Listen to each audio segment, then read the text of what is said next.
Yo, what's going on YouTube? It's Jamie Woods again with another motherfucking video. And today, guys, I just want to go over week 3 and my predictions for the NFL week 3 schedule. I thought week 2 was phenomenal. We went from a crazy Cowboys comeback to a crazy Sunday night game.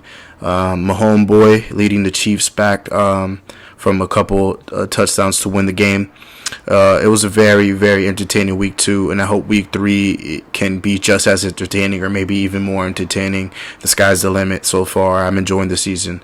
I honestly can't even tell that there are fans in the stands. Like, it's that good at this moment. I think the camera angles, what the NFL has done, the whole fake noise, it makes it seem like it's a lot more energetic than what it actually is, and I truly do enjoy that. And they've done a good job so far. The NFL has done a great job at kind of creating an illusion in the football games, and I really dig that. But let's get on to week 3, guys.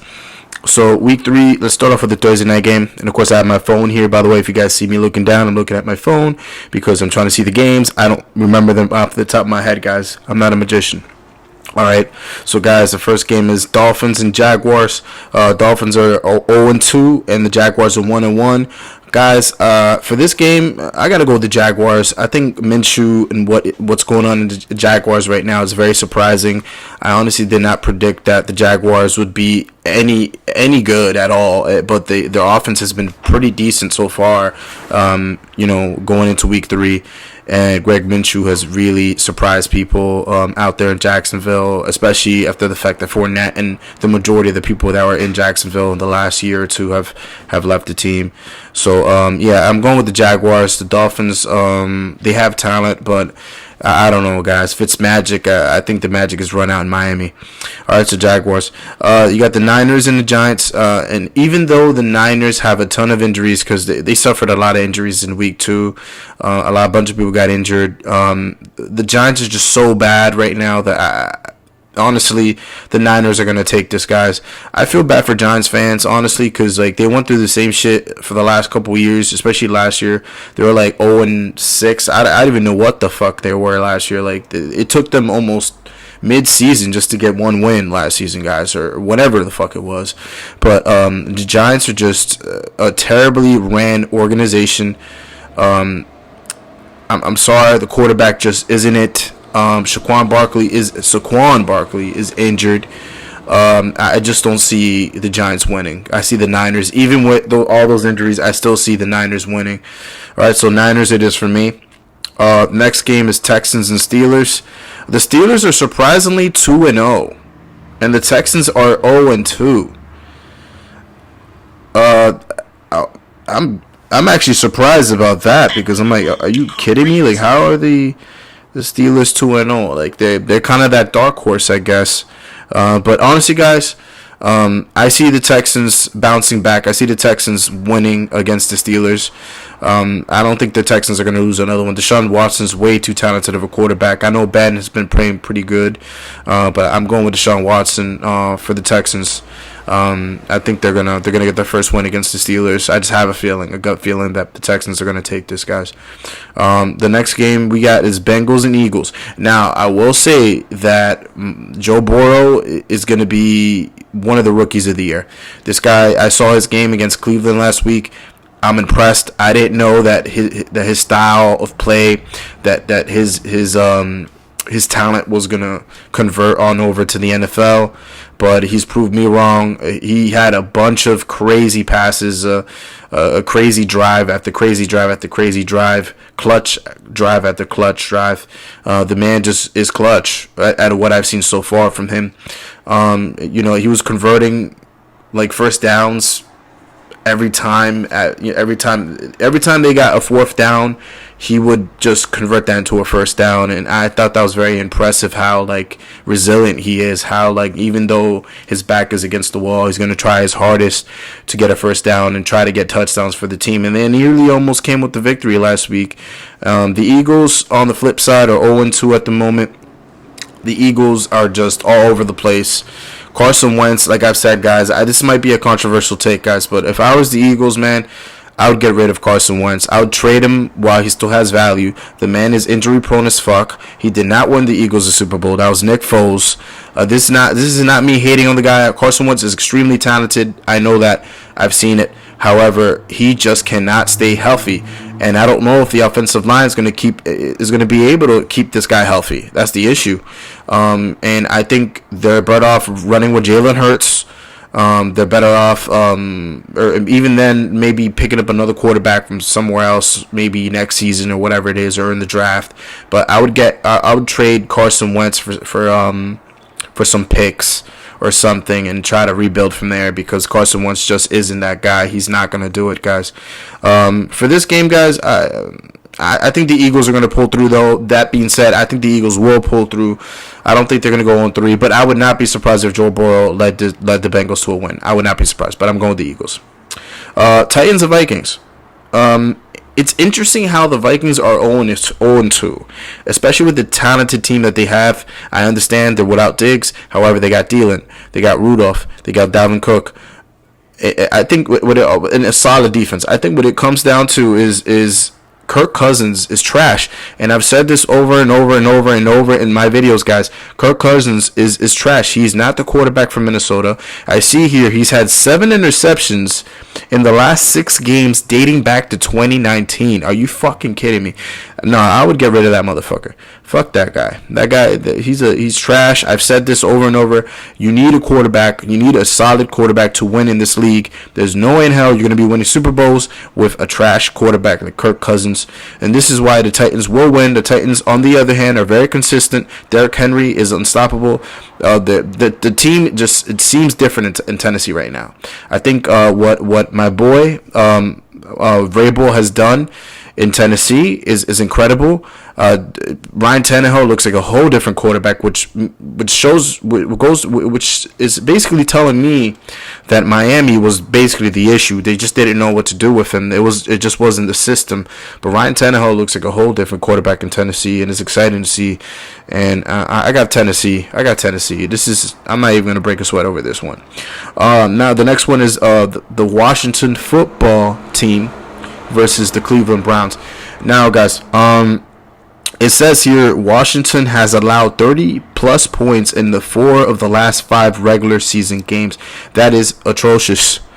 And with an offense like the Browns, where you have Baker Mayfield, who is looking a lot better this season, Odell motherfucking Beckham, you got Landry, you got Kareem Hunt, who's looking like the old Kareem Hunt that we all know. I think the Browns are going to trash this team, guys. It's going to be like what happened last week with Arizona and Washington. Cleveland are going to trash them. Cleveland are going to be 2-1 by the end of week 3.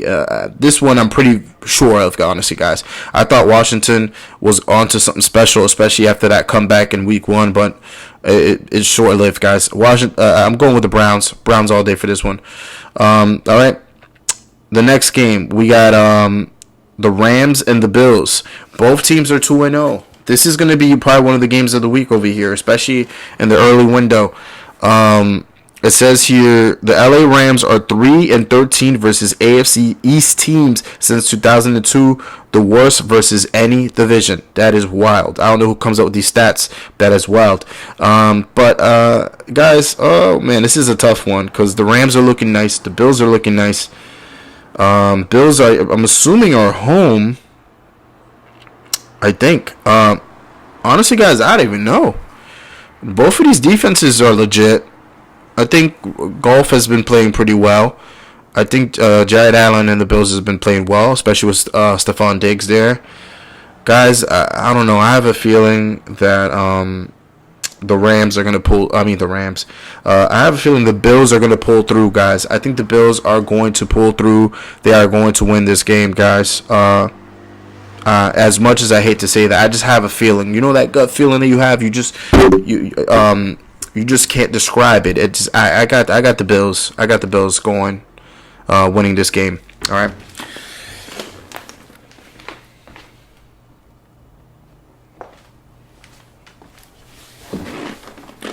All right, back, guys. So let's see here. So the next game is the Bears and the Falcons. How in the fuck are the Bears 2-0, guys? Can anyone tell me that? How is Mitch Trubisky? This is the thing about this season so far, guys, that I find super confusing. A lot of these teams that are undefeated at the moment, they were doing trash last season. A lot of these quarterbacks that out of the blue are doing good this season, they were trash last year. I have no idea how in the living blue hell the Chicago Bears are 2-0 right now. But hey, that's the NFL. That's what makes this sport, and that's what makes this organization, this league, so much fun. It's just very unpredictable. The Falcons, on the other hand, could have been 1-1. They blew that. And honestly, guys, judging from the Falcons' history, they do not do well after comebacks like that. Like, they're a team, they get easily discouraged after losses like that. The coaching staff, just the players, Matt Ryan was there when they lost 28-3. When that 28-3 comeback happened 2 years ago. Now another comeback happened last week. They're going against the Bears. Remember, Khalil Mack is in the Bears. Mitch Trubisky is looking pretty decent. Honestly, guys, this is a shocker. I'm shocking myself that I'm picking the Bears here, but I'm picking the Bears just from their history. I'm going with the Bears. And on top of that, guys, it says here, Chicago's only allowed one passing touchdown this season so far, the fewest in the NFL. That might have a big reason to do why they're 2-0. And the Falcons, yes, they have weapons. They got Julio Jones. They got Ridley. They got some weapons there, guys. But they've allowed the fewest. And if that continues, the Bears. I'm going with the Bears, guys. Bears. All right, Jets and Colts. Guys, I'm not even going to go over this shit. Colts. Even with Phillip Rivers, I'm going with Colts. The Jets are just trash, just like the Giants are trash. I think the Giants and the Jets probably in the top 5 of worst teams in the NFL. Both of them. Terribly run organizations. They don't know what the fuck they're doing in New York right now, guys. You would think at least one of the 3 New York teams, which actually is Buffalo, but you know what I mean. The Giants suck. Jets suck. And they need to figure out what the fuck they're doing, because they don't have no idea what they're doing over there. All right, the next one is Panthers and Chargers. Panthers, Christian McCaffrey's injured. Teddy Bridgewater, I don't know how. Honestly, I have not been watching too many Panthers games. The Chargers almost could have beat the Chiefs. Almost. It says here the Carolina Panthers have allowed 20 plus points in 14 straight games. That is bad. The Chargers do have weapons. They do have weapons. They're 1-1. It just, to me, it seems pretty simple. I gotta go with the Chargers. To beat the Panthers this weekend. All right, this actually might be the game of the week, guys. We got the Cowboys and the Seahawks. This game's hot. Both of these teams came off of huge victories. The Cowboys came back from a comeback against the Falcons. They're 1-1. Seahawks are 2-0. They beat my Patriots last week in a classic Sunday Night Football game. Russell Wilson has 4+ passing touchdowns in each of his first 2 games. Russell Wilson right now is, to me, early. He's top 3 for MVP candidates this year. If I were to put the MVP, the 5 guys that put MVP this year, it would be Russell Wilson. No order: Russell Wilson, Lamar Jackson, Patrick Mahomes, Cam Newton, and possibly even, guys, Kyler Murray. Kyler Murray's looking pretty nice this season, guys. But besides the point, I got to go with man, this game's going to be good. I got to go with the Seahawks, man. They look like one of the most complete teams in the NFL right now. Russell Wilson, MVP caliber quarterback right now, one of the best in the league. He's playing at an all-time level. Just the acquisition of Jamal Adams makes this team so much more dangerous. Metcalf is playing great. This team is just playing great, man. Cowboys are Cowboys. We're gonna see, man. It's gonna be a great game. Next game we got is the Buccaneers and Broncos. Guys, I think this is what I said in my other video. People overreacted when they saw that the Buccaneers lost their first game of the season, but you have to think about it this way, guys. Tom is playing with these guys for the first time. There's a lot of new pieces into this team.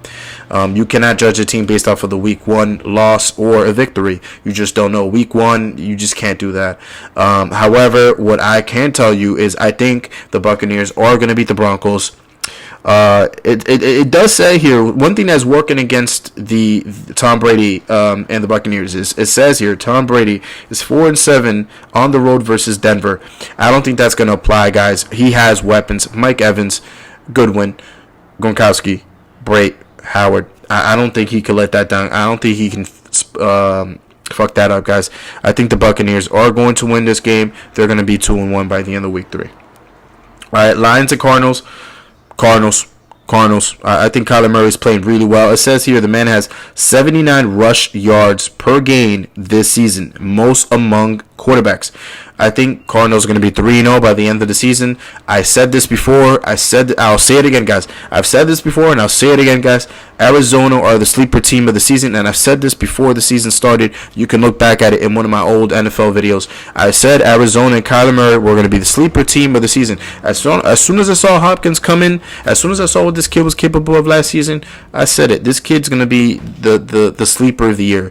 Like, he's going to do what Lamar Jackson did last year, what Patrick Mahomes did 2 years ago. This guy's going to be huge. Kyler Murray is a star in the making, and he's going to prove it to everyone this year. 3-0 Cardinals. So the next game, and this is a big game, guys. Packers and Saints. This is a Sunday night has been on fire with these Sunday night games, man. Like, it's banger after banger after banger. I expect no different this week with the Saints and Packers. Packers have been playing well. Aaron Rodgers has been playing well. Saints, however, started off really well against Tampa Bay. Second week, they kind of slacked off against the Las Vegas Raiders. It says here Green Bay has allowed 40 plus points in each of the first 2 games. That's pretty good. That they've scored 40 plus points in each of the first 2 games. That's impressive. If Drew Brees keeps performing the way he's performing, guys, I would not be surprised if the Packers won this. I'm going with the Packers for this one. As surprising as that is, even though the Saints are loaded, Alvin Kamara and Michael Thomas and all those people, I got to go with the Packers. They look the better team right now. But I would not be surprised if the Saints won. But I'm going with the Packers. And, of course, the main event of the week. This is actually game of the week, guys. This is game of the week, and I have no idea who to choose between these 2 teams. You got the Chiefs and the Ravens. Both of these teams look like 2 of the best in the AFC, 2 of the best quarterbacks in the AFC. You got Patty Mahomes, boy, Lamar fucking Jackson. This is both of the teams are undefeated. Both of these teams were doing well last season. Both of these teams could have been in the AFC Championship, or this could actually be an AFC Championship a preview right here, guys. This is incredible that we get in this type of a game in week 3. This kind of reminds me of what we saw a couple years ago with the Rams and the Chiefs, where it was just. But as I was saying, guys, this Chiefs Ravens game reminds me a lot of what happened a couple years ago with the Rams and the Chiefs, where it was like touchdown after touchdown after touchdown after touchdown. It's going to be an incredible game, guys. However, wow, I'm going with the Ravens. I'm going with the Ravens, guys. They just look like the better team in the last 2 weeks. Lamar Jackson looks unstoppable. This team just looks unstoppable. The Chiefs have looked a bit vulnerable at times, and the thing is, they have not faced a team yet this season that is of the caliber of the Ravens. And if they slack off like the way they did with the Chargers, it's not gonna it's not gonna work against the Ravens. A comeback is not gonna work against the Ravens. This team is crazy good, and they're one of my biggest. I still have the Chiefs going to the AFC Championship, winning it, going to Super Bowl. But as of now, so far, what I'm seeing, the Ravens look like the better team. So I'm going with the Ravens, guys, to be 3-0, and that is my predictions for Week 3, guys. Comment your predictions below in the comment section. Let me know what you think. And guys, that's the video for today. Jamie Woods, peace.